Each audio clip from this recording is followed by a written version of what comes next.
Lundi 22 mars, les amis, salut à tous. Vous connaissez la petite formule et j'espère que vous êtes en forme où que vous soyez et soyez les bienvenus. Mais non pas dans mon petit bureau aujourd'hui, mais toujours à la maison, ici dans mon havre de paix. Pour vous adresser un petit message, je vous ai posté ce matin quelques mots pour vous dire que j'avais quelque chose à vous annoncer. Effectivement, j'ai pris la décision, il y a quelques jours, de refermer un chapitre beIN Sport que nous avons lancé ensemble. C'était il y a 9 ans, en 2012, quasiment jour pour jour, nous ouvrions ensemble l'antenne de beIN Sport France. 9 années pour vivre des aventures incroyables avec la Ligue 1, la Ligue 2, l'Euro, la Coupe du Monde, la Ligue Europa, la Champions League et tout ça sur site partout en Europe et sur la planète. Je pense à la Coupe du Monde au Brésil où nous étions ensemble sur cette plage de Rio pour ouvrir ce grand rendez-vous. Je pense à toutes ces finales de Ligue des Champions au bord de cette pelouse pour sentir cette atmosphère incroyable. Je repense à l'Euro 2016 en France pour accompagner le parcours incroyable de l'équipe de France. Tant de souvenirs partagés avec vous et avec les équipes de beIN Sport, bien évidemment avec l'ensemble de la rédaction et de toutes les équipes, quels que soient les services. Ces équipes, je les remercie aujourd'hui du fond du cœur parce que ces équipes m'ont permis de poursuivre mon accomplissement professionnel et donc personnel. L'un ne va pas sans l'autre chez moi, c'est sûr. Ma vie professionnelle est au plein cœur de ma vie. Je ne peux pas les dissocier. Alors voilà, je voulais adresser un grand merci et je souhaite le meilleur à beIN Sport. Et je sais qu'aujourd'hui, en 9 ans, cette chaîne est devenue une référence en France, en Europe et sur la planète sport. Et ça, c'est grâce aux équipes de beIN et grâce à vous, les abonnés, qui nous avez accompagnés. Je suis fier à ma mesure d'avoir apporté une petite pierre à cet édifice. Alors j'ai donc décidé aujourd'hui de refermer ce chapitre pour vivre d'autres aventures. C'est motivé par quelque chose de profond en moi qui m'a été inscrit par les miens. Les miens, c'est ma famille, ceux qui m'entourent aujourd'hui dans mon quotidien. Également mes parents qui m'ont éduqué et forgé un esprit, une mentalité, une façon de vivre, une façon d'être, une façon de partager. Je pense également à mon frère, Fabien, un petit peu plus jeune que moi, pour qui j'ai une pensée infinie.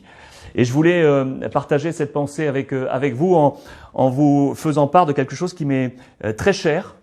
Je voulais vous montrer ce petit bouquin, un petit livre comme ça, qui est signé Fernando Savater. Le titre, Éthique à l'usage de mon fils, aux éditions du Seuil. Chaque année, depuis que nous sommes adolescents avec mon frère, mes parents nous ont offert à chaque année un petit bouquin pour baliser nos vies et y inscrire leurs pensées, leur vision de la vie. Et chaque année, voilà, mon père y inscrivait en forme de paraphe un petit mot pour inscrire comme ça sa pensée, comme je vous l'indiquais. Aujourd'hui, ça a une valeur particulière pour moi parce que je vous en ai parlé. Mon père est atteint de la maladie d'Alzheimer. Mon père est toujours en vie aux côtés de ma mère, mais sa mémoire n'est plus. Donc c'est comme s'il était parti. Et sa mémoire, elle reste en moi grâce à ces petits bouquins et à ces écrits. Et vous allez comprendre pourquoi aujourd'hui je voulais absolument vous lire ce qu'il m'avait écrit en mars 94. J'avais donc alors 19 ans, pas encore 20 ans. J'avais 19 ans et je vous lis ça. Mon père se prénomme également Alexandre. Et je vous lis son écrit. Alexandre. Quand j'étais gamin, il y avait chez moi, accrochée à un mur, une petite faïence peinte qui disait « 5 ans, mon papa sait tout. 10 ans, mon papa sait beaucoup de choses. 17 ans, papa croit tout savoir. 25 ans, mon père ne sait pas grand-chose. 45 ans, ah, si mon papa était encore là. J'y repense souvent en pensant à vous et à mon père. Ce que je sais, peu ou prou, je m'en sers pour moi.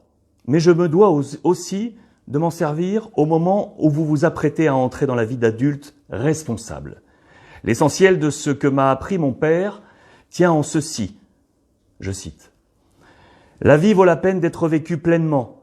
Pour la choisir et la réussir, il faut la réfléchir et agir en conséquence. Fermez les guillemets.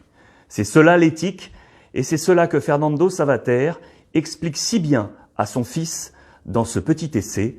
Sois l'artisan de ta vie et sois heureux. Papa, mars 94. Sois l'artisan de ta vie et sois heureux.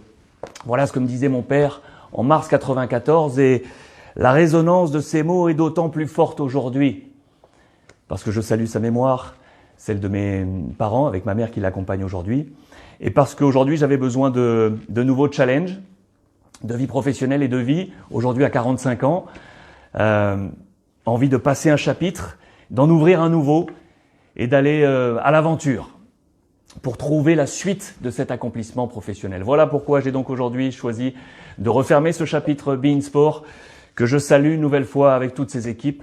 Longue vie à cette chaîne fabuleuse et j'espère pouvoir trouver moi la suite de mon accomplissement. Les amis, soyez sûrs que nous allons continuer à vivre notre passion ensemble. Ce qui est sûr, c'est que je compte sur vous.